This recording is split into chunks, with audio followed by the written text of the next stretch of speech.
Assalamualaikum warahmatullahi wabarakatuh. Bismillahirrahmanirrahim. Alhamdulillahirabbil alamin. Wassalatu wassalamu ala asyrafil anbiya'i wal mursalin wa ala alihi washabbihi ajmain. Amma ba'd.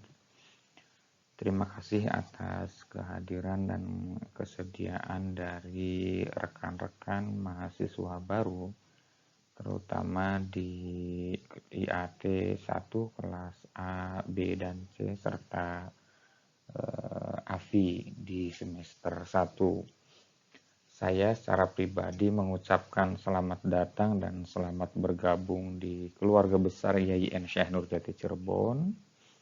Dalam kesempatan kali ini saya Muhammad Sofi Mubarok selaku dosen mata kuliah Ushul Fikih akan memberikan gambaran terkait dengan bagaimana kita akan menghabiskan waktu satu semester ini di pembelajaran usul fikih rekan-rekan sekalian.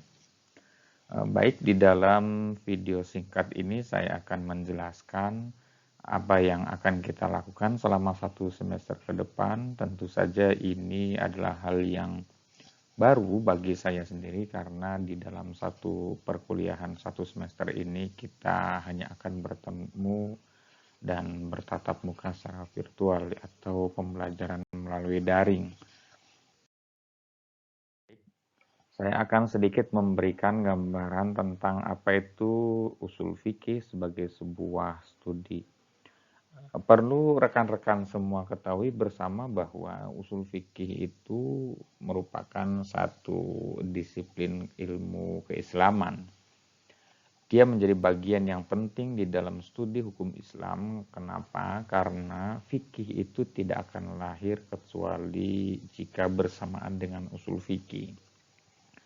Kalau kita sebelumnya mungkin ada beberapa rekan-rekan sekalian yang berasal dari pondok pesantren, itu mungkin mengetahui ilmu fikih sebagai satu pengetahuan tentang hukum-hukum syariat praksis yang diperoleh dari dalil-dalil syariah yang terperinci. Jadi kalau kita mengandaikan fikih sebagai satu produk, maka ada satu alat yang akan melahirkan fikih. Ada satu metode penggalian hukum yang secara keilmuan itu disebut dengan usul fikih. Karenanya usul fikih sesungguhnya menekankan pada aspek pemahaman terhadap sumber-sumber hukum Islam yang disepakati. Sehingga nanti ada 3 fokus kajian yang akan dibahas di dalam perkuliahan kita pada satu semester ini. Yang pertama adalah kita akan membahas terkait dengan sumber-sumber hukum Islam, baik yang disepakati maupun yang diperselisihkan atau di dalam istilah hukum Islamnya disebut dengan al-muttafaq alaih dan mukhtalaf fih. Kemudian nanti di dalam satu semester ini juga kita akan menjelaskan tentang kaidah-kaidah hukum Islam, al-qawaid al-usuliyah. Setelah itu kita juga akan membahas tentang metode penggalian hukum, manhajul istinbat, serta terakhir membahas tentang tujuan dibalik legislasi syariah atau yang biasa disebut dengan maqasidus syariah. Nah, rekan-rekan sekalian, sesungguhnya pengajaran mata kuliah usul fikih ini menitik beratkan dan bertujuan pada pemahaman dari adik-adik atau rekan-rekan sekalian terhadap sumber-sumber dan rujukan hukum Islam yang otoritatif. Mengapa saya katakan otoritatif? Karena sesungguhnya ada sebagian nanti di dalam pembahasan-pembahasan berikutnya kita akan banyak sekali menemukan beberapa sumber-sumber hukum Islam yang menurut para ulama dianggap tidak otoritatif dijadikan sebagai landasan hukum. Tentu ini akan banyak sekali contoh-contohnya yang nanti akan kita diskusikan secara lebih jauh. Kemudian pengajaran usul fikih ini tentu adalah agar nanti rekan-rekan sekalian di dalam kehidupan nyata itu memiliki pola pikir yang berbasis pada metode istinbatul ahkam, kerangka berpikir konstruk hukum Islam. Sehingga ketika Anda nanti di masyarakat menghadapi pada kasus-kasus tertentu misalnya, Anda sudah mengetahui apa yang harus dilakukan dalam kerangka dan konteks hukum.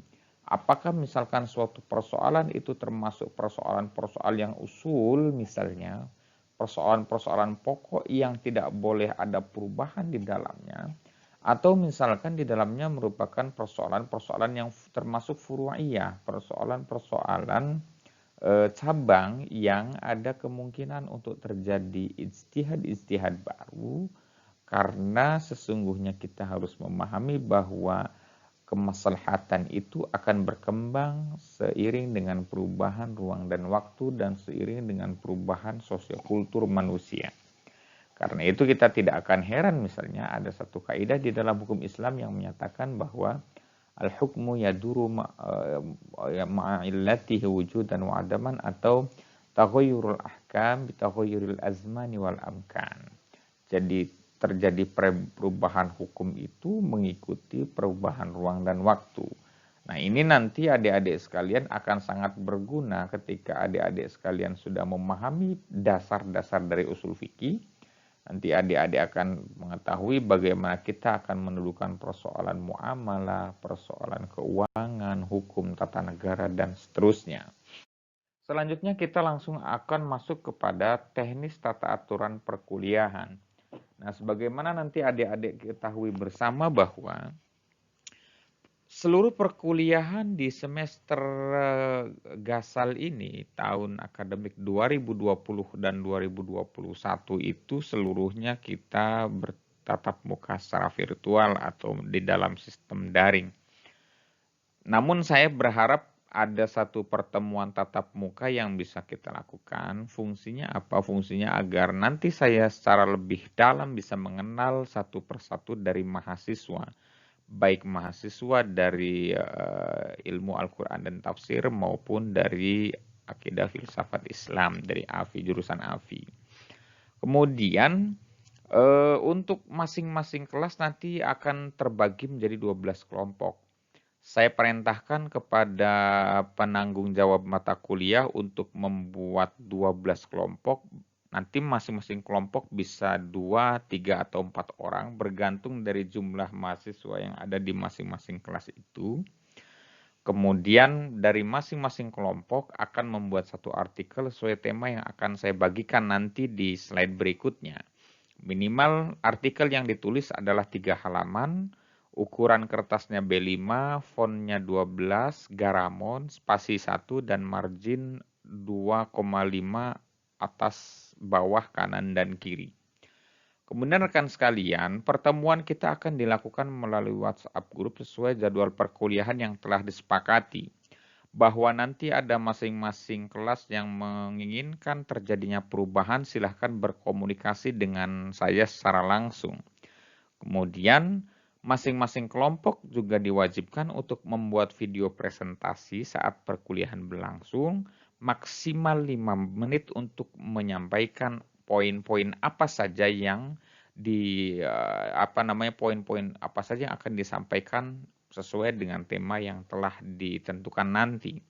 Videonya itu diuploadnya di YouTube, nanti sementara makalah akan diupload di Google Classroom sebagaimana nanti kelas yang akan saya buat berikutnya. Kemudian di dalam teknis perkuliahan pada saat berlangsung ada 2 sesi yang akan kita laksanakan.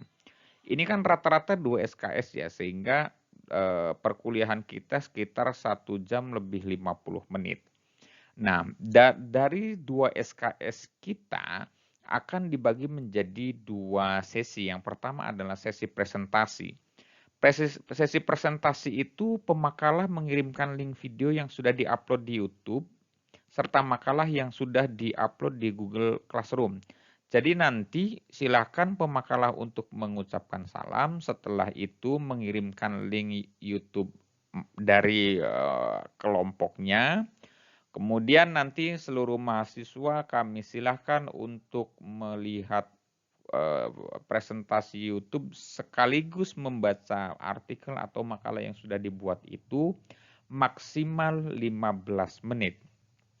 Sembari rekan-rekan sekalian melihat, menonton video dan membaca makalah, silahkan untuk menuliskan nama dan NIM sebagai absen, dan nanti penanggung jawab mata kuliah bertugas untuk merekap absen dari perkuliahan pada hari Senin, misalnya pada hari Senin tanggal sekian, nanti PJ merekap absen yang masuk.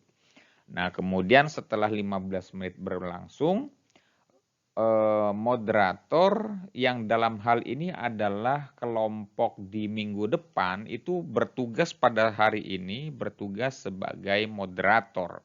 Moderator itu tugasnya adalah mengawal sesi tanya jawab atau diskusi. Nanti peserta boleh mengajukan pertanyaan maksimal satu orang itu maksimal 2 pertanyaan saja, sehingga kita di dalam satu pertemuan itu tidak lebih dari 3 pertanyaan.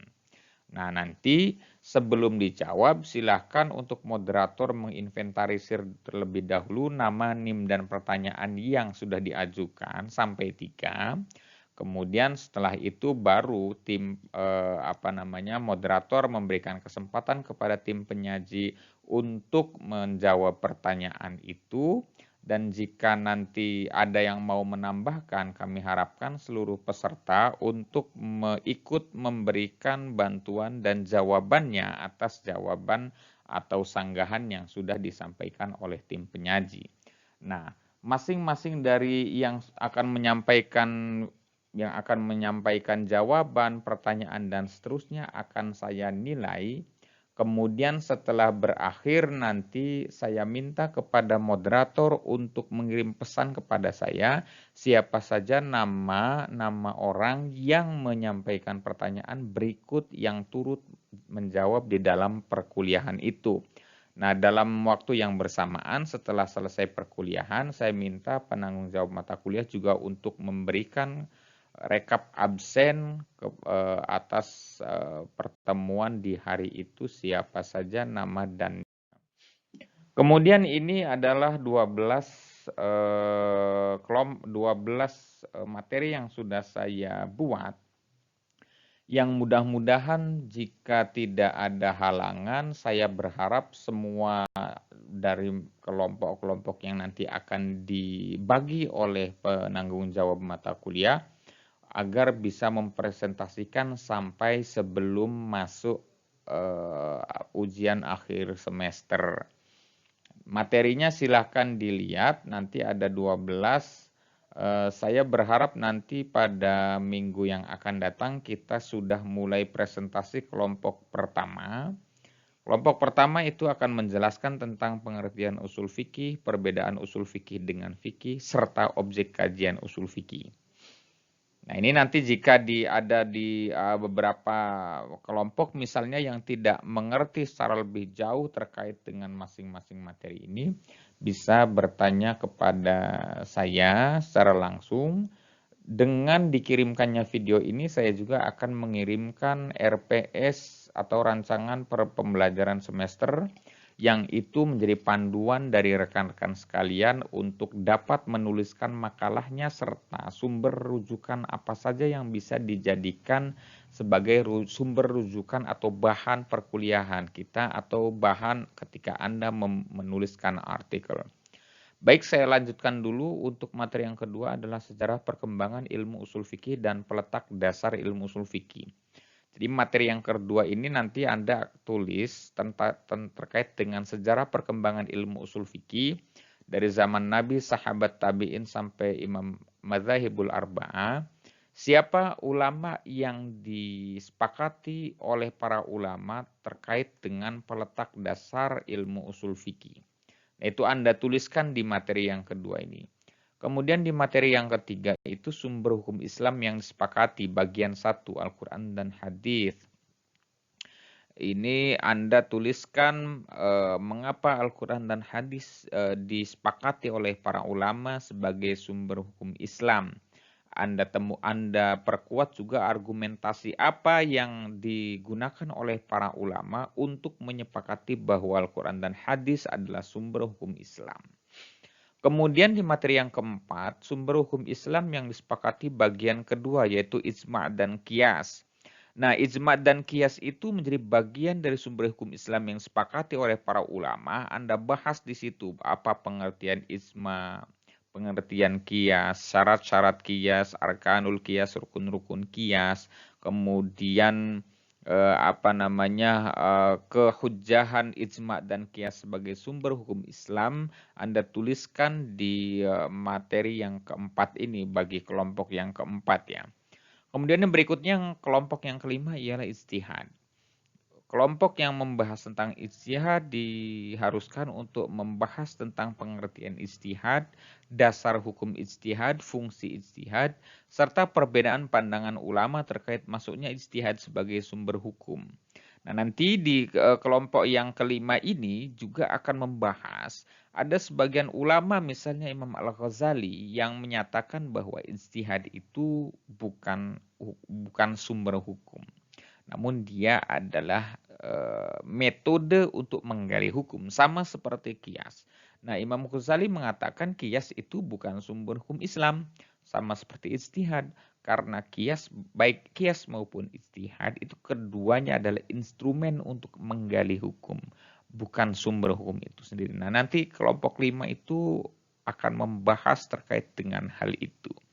Yang keenam adalah materi yang menjelaskan tentang kaidah-kaidah usuliyah dan fikih.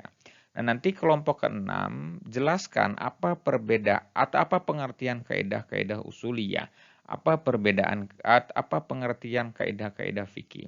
Nah, kemudian apa yang membedakan antara kaidah-kaidah usuliyah dan fikih. Kemudian berikut contoh dan aplikasinya. Misalkan kaidah fikih, kaidah usul fikih, al-aslu fil amri lil wujub. Contohnya apa? Kaidah fikih misalnya tasarruful imami 'ala ra'iyah manutun bil maslahah. Anda sebutkan contohnya apa? Nah, itu kelompok 6 nanti akan membahas tentang itu. Berikutnya adalah sumber hukum Islam yang diperselisihkan bagian 1 itu kelompok yang ketujuh. Nah, kelompok yang ketujuh ini akan membahas tentang istihsan dan maslahah mursalah. Jadi Anda bahas apa pengertian istihsan, syarat-syarat istihsan, kemudian pengertian maslahah mursalah, contoh maslahah mursalah, pembagian maslahah ya, karena maslahah mursalah itu menjadi bagian dari maslahah. Nah, nanti maslahah itu dibagi menjadi 3. Ada maslahah muayyidah, ada maslahah mulghah dan ada maslahah mursalah. Nah, itu Anda bahas di situ kelompok yang ketujuh. Kemudian contoh istihsan bagaimana, maslahah mursalah itu contohnya seperti apa, Anda bahas. Yang ke-8 adalah sumber hukum Islam yang diperselisihkan bagian kedua. Nah, nanti kelompok yang ke-8 ini akan menjelaskan pengertian dzari'ah itu apa, pengertian uruf itu apa, pengertian istishab itu apa, kemudian siapa ulama yang mengakui dzari'ah sebagai sumber hukum, siapa yang mengakui uruf sebagai sumber hukum, siapa yang mengakui istishab sebagai sumber hukum, serta kemukakan contoh dari masing-masing baik dari dzari'ah, baik dari uruf maupun dari istishab.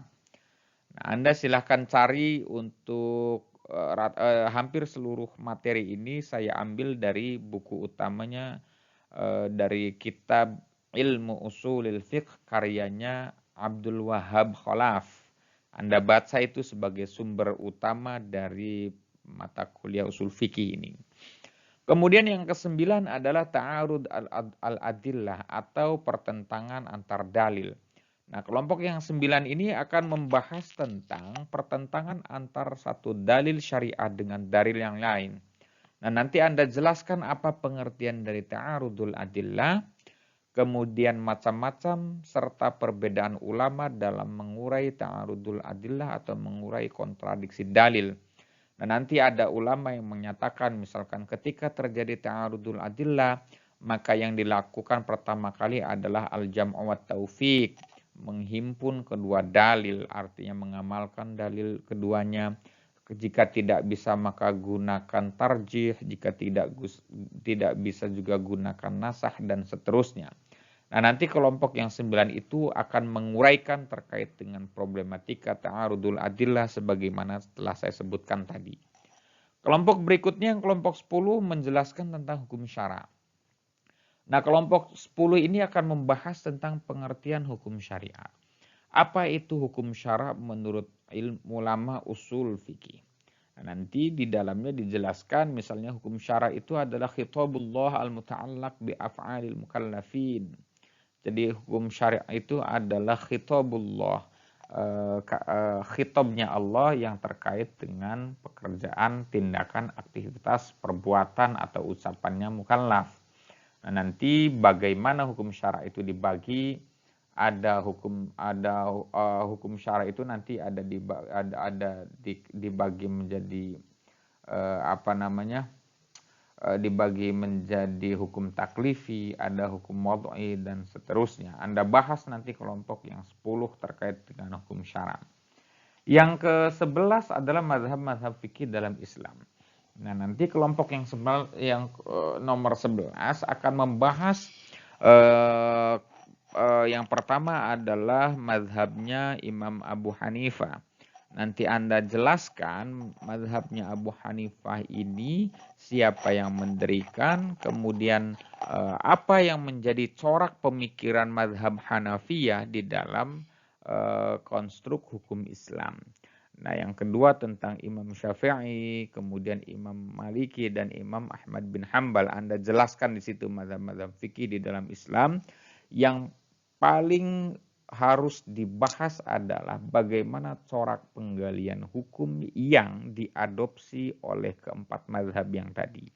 Karena baik mazhab Abu Hanifah, mazhab Hanafiyah, mazhab Malikiyah, mazhab Syafi'iyah, dan mazhab Ahmad bin Hambal itu memiliki corak dan pandangan yang berbeda terkait dengan hukum, dalil-dalil syariat, dan seterusnya. Anda bahas di kelompok yang 11 ini.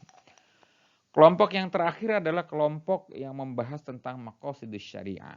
Nah, nanti kelompok yang ke-12 akan menjelaskan tentang pengertian maqasidus syariah. Ulama-ulama yang menggagas maqasidus syariah, terutama ulama kontemporer ya, karena maqasidus syariah itu adalah satu fan keilmuan yang oleh Imam Ibnu Ashur dianggap sebagai satu fan baru yang keluar dari usul fikih. Kenapa maqasidus syariah itu menjadi bagian dari materi yang harus diajarkan di dalam usul fikih? Karena nanti di dalam maqasidus syariah banyak sekali keterkaitan antara ilmu-ilmu maqasidus syariah dengan usul fikih sebagai ibu yang melahirkan fan maqasidus syariah. Nah, nanti Anda bahas siapa ulama yang menggagas serta urgensinya dalam studi hukum Islam kontemporer ini bagaimana. Apakah misalkan hak asasi manusia bisa dijadikan sebagai sumber-sumber hukum Islam? Sehingga ketika kita menemukan beberapa dalil-dalil syariat yang misalnya berkontradiksi dengan hak asasi manusia, bisakah dalil itu kemudian dimarjuh atau tidak digunakan? Seperti itu. Nah, nanti kelompok 12 akan membahas terkait dengan maqasid syariah. Nah, rekan-rekan sekalian, untuk nilai yang akan saya berikan itu terbagi menjadi 5 item penilaian. Yang pertama adalah untuk kehadiran 20% di dalam satu semester atau 16 pertemuan. Kehadiran adalah 20% nilai yang akan saya berikan. Artinya apa? Artinya maksimal alfa yang boleh rekan-rekan sekalian ambil itu adalah 3 kali dalam satu semester. Jika ada mahasiswa yang alfa lebih dari 3 kali di dalam satu semester, secara otomatis akan saya larang untuk ikut UTS maupun ikut ujian akhir semester tanpa menunggu nilai-nilai yang lain. Jadi jika ada yang alfa lebih dari 3 kali, sudah otomatis akan saya coret di semester kali ini. Berikutnya adalah tugas individu. Nanti di pertemuan ke-5 atau ke-6 saya akan memberikan tugas individu kepada rekan sekalian yang total nilainya adalah 15%. Kemudian teknisnya akan saya sampaikan lebih lanjut. Tugas kelompok itu seperti yang tadi saya sampaikan di awal, tugas kelompok itu adalah Anda membuat artikel sesuai dengan kelompok yang sudah dibagi oleh PJ. Nah, nanti nilai dari tugas kelompok itu maksimal 20% dan hanya akan diberikan kepada mahasiswa yang berkontribusi membuat makalah dan presentasi ya. Jadi nanti kalau ada mahasiswa yang tidak berkontribusi membuat makalah, tidak ikut presentasi, secara otomatis tidak akan mendapatkan nilai tugas kelompok yang 20% itu. Kemudian UTS atau ujian tengah semester itu nilai maksimal yang diperoleh itu 20%, kemudian ujian akhir semester itu 25%. Sehingga total dari nilai yang diperoleh dari rekan-rekan sekalian jika mendapatkan nilai sempurna adalah 100% atau mendapatkan nilai A atau itu saja rekan-rekan sekalian yang bisa saya sampaikan. Insya Allah kita akan bertemu di presentasi pertama di minggu yang akan datang. Silakan untuk penanggung jawab mata kuliah berkoordinasi dengan saya terkait dengan fiksasi jadwal yang telah diberikan oleh pihak fakultas. Untuk jadwal penyesuaian nanti bisa berkomunikasi secara langsung. Dan kepada rekan-rekan sekalian yang jika memiliki pertanyaan lebih lanjut, silakan menghubungi saya di nomor yang sudah saya sampaikan di slide kali ini. Nah, namun pertanyaan atau komunikasi hanya saya akan terima melalui WhatsApp dan itu pesan, tidak melalui sambungan telepon. Itu saja yang bisa saya sampaikan rekan-rekan sekalian. Selamat menjalani perkuliahan di satu semester ini. Semoga Anda sekalian di akhir semester nanti mendapatkan nilai yang baik. Itu saja yang bisa saya sampaikan. Kurang dan lebihnya mohon maaf. Assalamualaikum warahmatullahi wabarakatuh.